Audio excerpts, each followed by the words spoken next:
So apparently there was a screening of this movie in which while the movie was playing, the ceiling actually fell, like part of the ceiling broke and fell, and almost hit a woman straight in the head.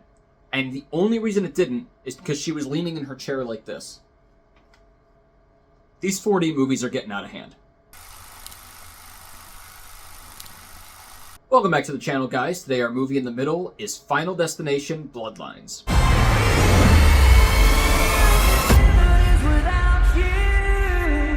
Final Destination Bloodlines follows a family trying to evade death after learning that they were never supposed to exist in the first place. It stars Kaitlyn, Juana, Briones, Richard Harmon, Kihlstedt, Owen, Joyner, and Todd. So I never saw a Final Destination movie until about 2 years ago.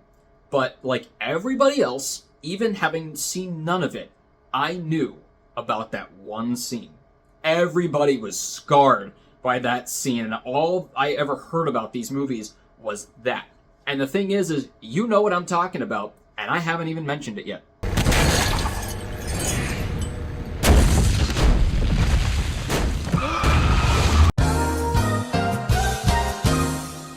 So I actually saw the first two, and then when I heard that this one was coming out, I watched the rest of them. So I've seen the whole series, for better or worse.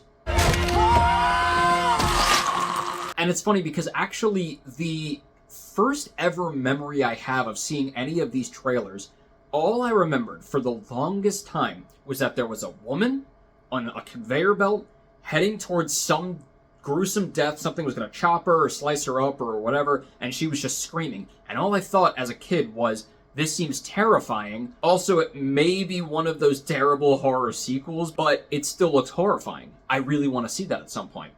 Come to find out, after watching all the movies, it's the car wash scene. But I have to say, I actually think these movies are pretty good. Sure, after a while they get a little bit stale, kind of going through the same motions every time, with a little bit of variation here and there, but for the most part, I think they're pretty consistent, albeit not the fourth one. We're not gonna talk about that. And what I really like about this premise is not only the fact that the slasher or the demon, whatever it is that they're running from, you can't see it. It's just death. It's just an entity. And I really like that. It was a very kind of cool, interesting take for a new franchise like this. So no wonder it's gone so far and they've had so many movies with it, even if the rules and the logic didn't always quite make sense or kind of got, circling at a certain point. But for me, even though I really like the whole Rube Goldberg, machine, the sort of chain of events that happen just out of coincidence and objects moving and everything, I like that a lot. That is a very, very fun and obviously the main portion of these movies. But for me, what really makes this premise interesting is how it applies in real life. Because even if in real life you're not being hunted by some entity, you're not being chased down by death, nothing in the universe is making something happen to you, these things, some of them, could just happen.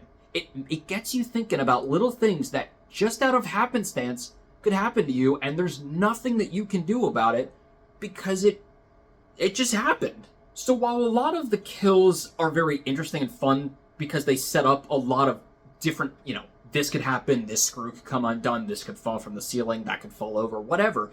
Those are really fun. But for me, one of the best, if not the most impactful death for me is the bathtub one from the original. Because that, except for the fact that the water kind of pulls back, so obviously it was something doing that, if there was water there just out of happenstance, that is something that could just happen by accident, and there's nothing you could have done about it, and you just die. That's terrifying. And actually, there's even a Supernatural episode that kind of has the same premise. It's My Heart Will Go On. It's season 6. And those same things happen there. And it's just terrifying how that could just happen. So, Final Destination's pretty good. Pretty good. Then I heard that they were coming out with a 6th one. And I saw the trailer and I was like, oh my god, are we really still doing this? Like, I don't want to make this stale or, have it be ruined or anything. But I was like, you know what? I've heard some positive things. So I went into this movie, and I have to tell you, it might be the best one. Starting off with the highs first, the characters. That is something that in these movies, and in a lot of slasher movies, characters, themes, kind of the stuff that we go to the movies to see, and it really makes the movie good. A lot of times it's kind of thrown by the wayside. We're really there more for the kills and for the gore and stuff like that. A lot of these movies, the Final Destination series, don't really put a lot of effort into the characters, especially. Sometimes, some of them, yes, some of them very much not. A lot of them they're very stereotypical, generic archetypes. But I have to say, in this one, they actually did a really good job of not only making all the characters likable or interesting, but making me actually care about them. Like, I actually cared when they died. That's never ever once happened in a, like, yes, I cared in a way of like, whoa, that was really shocking, or oh my god, I can't believe that a human being had to have that happen to them. But I didn't, like, have an emotional reaction. In this one, I did. There is one scene in particular where I actually damn near cried because it was so emotional how they had set it up and then killed, so-and-so. And that's because they've given a lot more depth and personality to these characters. They wrote them very well. There's a lot of family issues. There's a lot of, underlying subtext and arguments and things going on. And that was really good. I felt that within the whole family. And speaking of the kills are insane. The amount of times in this movie, just about every single kill scene or shocking scene, I went instinctively, it was a lot. I did that a lot. I've never done that for a movie that many times. Because these kills are crazy. And a lot of the kills in some of the recent Final Destinations have been very contrived. And here, there's a lot of methods that they use to make it either, again, more impactful and dramatic, or a lot more shocking that you didn't think, oh, that was going to happen. And some of them even actually are, like, maybe one of them is, like, a little bit lighthearted in one way. And that's something that a lot of the other movies have done, where they've kind of mixed this horribleness and this gore and these kills with a little bit of, like, a funny tone. That's not so much here. Like, they're not making the deaths funny, but they're pointing out interesting things with them. But I will say the movie itself and the characters are very funny. They actually have an incredible blend of seriousness and hilariousness. There's a lot of genuinely funny moments where I was cracking up, but I could actually take so much of it seriously. And part of the reason that you can do that, and that this movie is so good and feels so fresh, is they kind of update the lore on this one, and the rules and the logic, which we hadn't really gotten in a while. It was kind of going through the same motions for a lot of the last couple of movies, but in this one, they add this whole thing about the family and being able to sort of maybe stay away from death longer if you really, really try. And I just thought that was really cool. Like, we got something new out of this. So it kept you intrigued the whole way through, like, oh, what's going to happen and how are they going to figure this out? And even the rules and logic that we'd already had before, they came at it with new angles or gave it more depth with different themes and, how the characters interact with each other. And lastly, I think one of the best parts of this movie, if not the best, is that they bring a lot of things full circle. They end up explaining a lot of things that we either didn't know needed to be explained, or we've been questioning forever. What is this and why does it work this way? And it's not everything. There's still some things left pretty vague.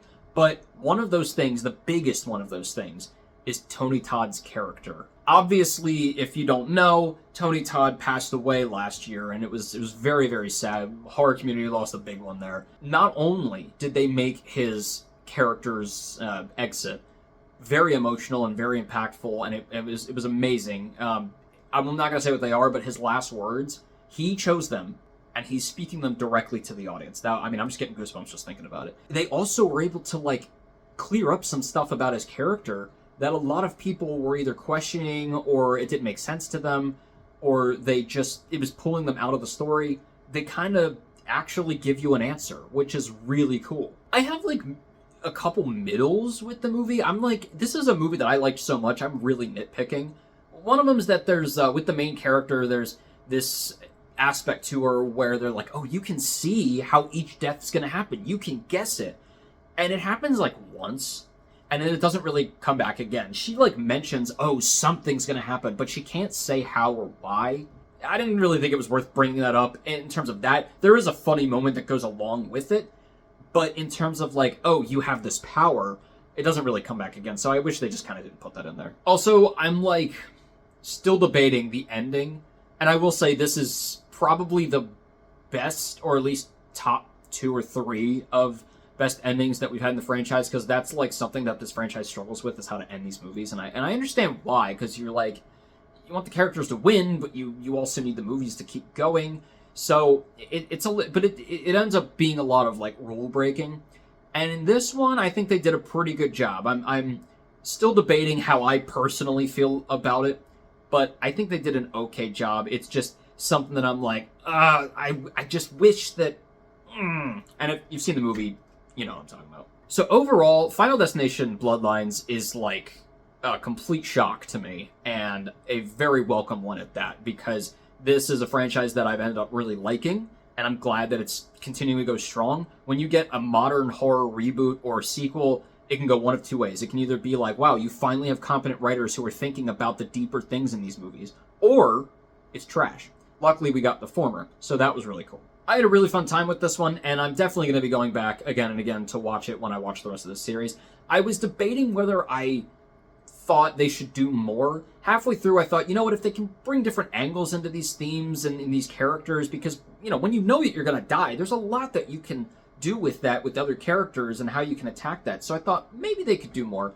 But then I'm like, I don't know, maybe I don't want them to, because they kind of wrapped up a lot of stuff very nicely, somewhat. So I don't know. I'm debating, but I wouldn't mind if we got another one if it was as good as this. I'm going to give Final Destination Bloodlines a surprising 4 out of 4. And actually, this brings up something that I just recently was thinking about, and this is a really good example to bring up for the channel.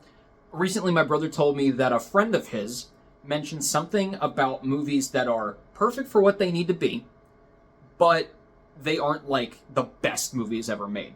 And I was like, you know what? I've been feeling that on this channel a lot, where I'll give movies 4 out of 4, but I'm like, but was it the best thing ever? No, but it was like what it needed to be. So for the future of the channel, when I have a 4 out of 4 movie, I'm going to give it a 4 out of 4, but only some of them will get a top shelf award. It won't be automatic. Well, guys, let me know what you thought of Final Destination Bloodlines. Where does it rank in all of the other ones for you? It better be above 4. That's just all I'm saying.